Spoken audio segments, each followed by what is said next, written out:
Well, hey everyone, it is good to be with you today on Read Through the Word. It is March the 3rd.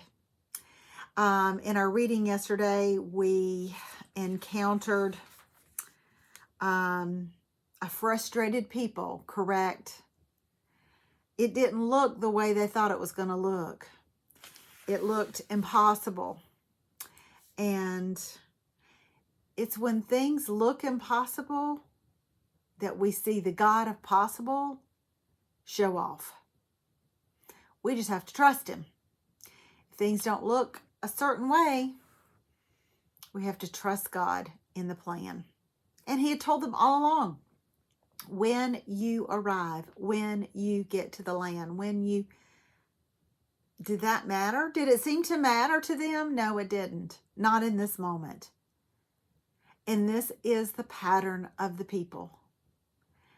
They grumble, complain, God takes care of them, provides, whatever, and then they are fine for a while. Then they grumble and complain. Grumble, grumble, complain, complain. And it didn't take them long to complain. They're like, we would have been better off in Egypt. Oh no, how quickly we forget how bad our Egypt was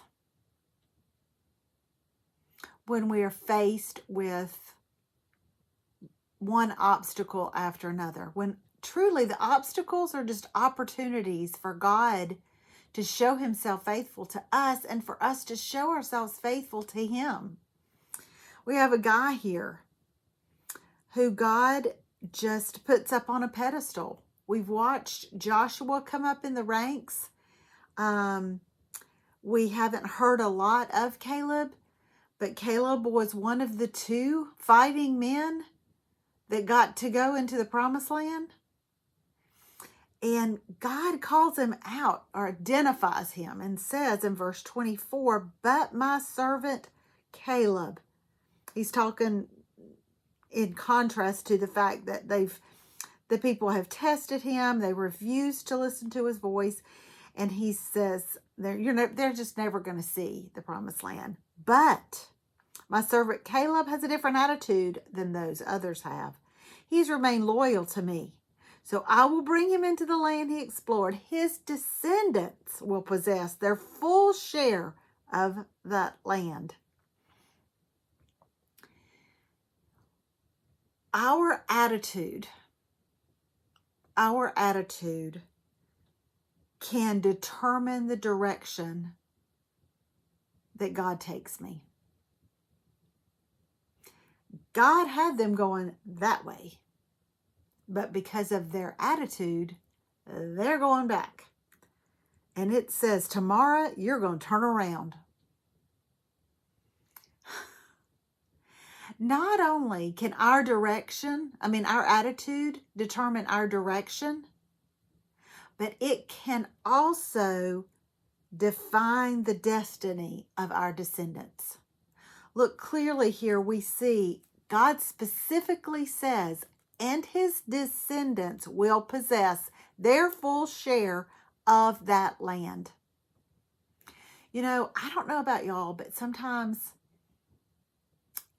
I need to be more aware of the longevity and the reach of my disobedience, my poor decisions, because they will inevitably, in some form or fashion, affect those coming behind me. And I want those coming behind me to be blessed. I want those coming behind me to know who their grandmother, great-great-great-great-grandmother was, aunt was, great-aunt was. I want them to know who I was and who I stood for and what I stood for. I don't want to be the cause of, wow, this is because such and such made a bad decision. This is where our line stopped. This is where problems started because of this. Now, you may be in a position right now where you're thinking, well, I'm the result of somebody's bad decision. Well, you know what? You can be the result of somebody's favor. You can change. Your attitude can change the destiny and the direction of your line, your family line, your heritage. It can change it.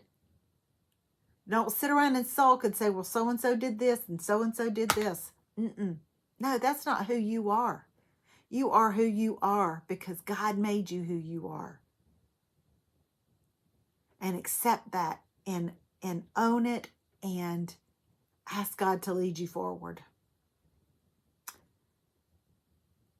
Scripture says that his attitude was different. These people were right on the pace of their promise. Right on the place of their promise. And they had, their spirit showed itself.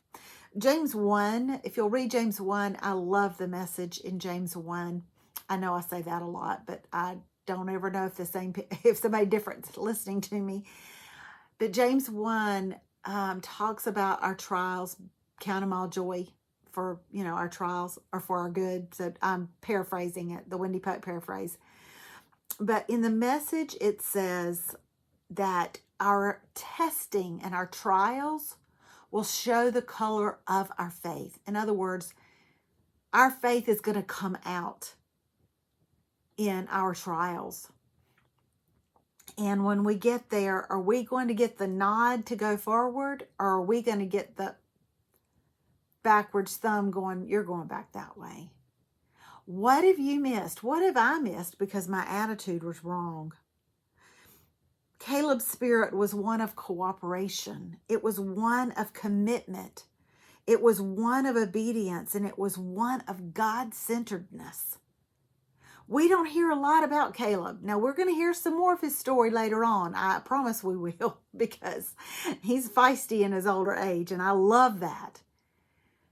But what we do hear of Caleb is impactful to us. And because of his decision to be cooperative, committed to God, obedient, and God-centered, his family was set up pretty good when they got to the promised land to inherit the full share of what was coming to them because of the faith and obedience and the strong spirits, the strong spirit on Caleb. We have a different spirit on us. We do. But sadly enough, we don't live life, and we don't live life that looks like we have a different spirit. We try to blend in. I often wondered,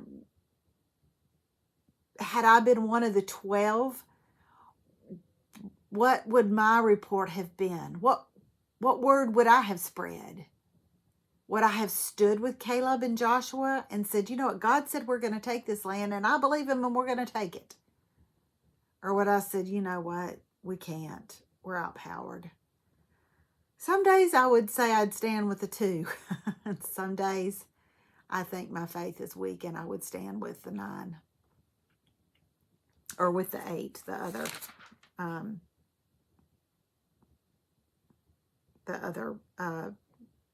I just drew a blank, sorry, with the other scouts, the other 10, because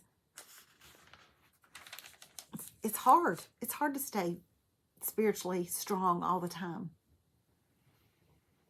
But God will not honor his word. Who is God that he is like man that he would lie? He's not going to lie.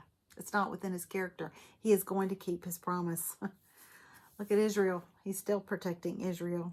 There's some scriptures there that will help you determine or examine your direction and your spirit that you could pray. There's a couple questions there that I shared, but bottom line is ask God, have I missed? What have I missed? Because my attitude is stinky. Help me. Help me. Help me. We'll see you next time on Read Through the Word.